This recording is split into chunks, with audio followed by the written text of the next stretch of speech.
Hola and hello. This is Sam Serrano reporting from Madrid, Spain about women's position in Spanish society.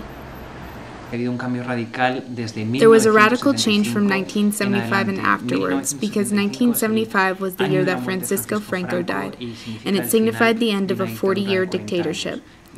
During the Franco dictatorship, women didn't have many rights. They didn't have the right, for example, to divorce, nor the right to use birth control. They didn't have the right to open a bank account without their husband's permission, or to get a driver's license without their husband's permission. Before, women didn't have any rights. They couldn't do anything alone. They had to ask permission for everything from their husbands. They couldn't take money out of the bank without their husbands present. And now they are practically self-sufficient and can live without depending on a masculine figure by their side.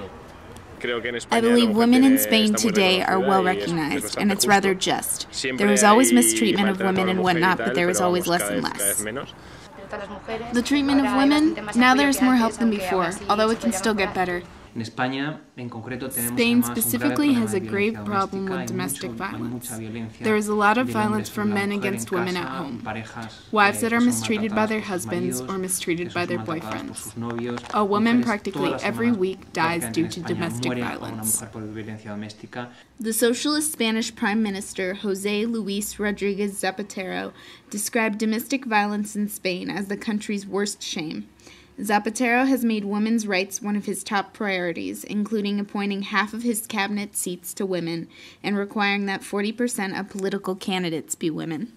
I would say that without any kind of doubt that one of the biggest changes introduced by the socialist government of Rodríguez Zapatero has been advances for women in every field.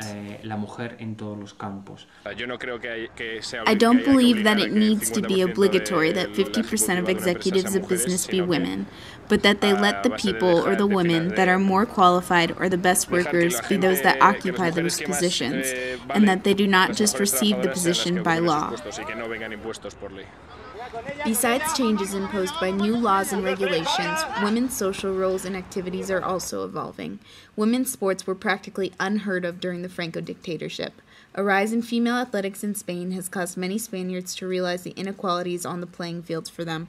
There have been many inequalities because female teens are not highly ranked in almost any sport. Many people from my sister's high school told her not to play soccer because they thought it wasn't a sport for women. Women are not given the same opportunities or means as men in almost any sport. There are in Spain, however, some advances for women not yet permitted in other countries. Lesbian women can get married in a civil marriage with the same rights as a heterosexual couple, and that is an advance that is not in all of Europe or the United States. Women are more similar to men in rights and obligations, but there are many fields in which some are not the same. It's that it's going to happen little by little. It happens by means of influence. It's not like if you make a law and it changes and everything is good. No. It's something that little by little happens with time. You know, it's something that evolves. Reporting from Madrid, Spain, I'm Sam Serrano.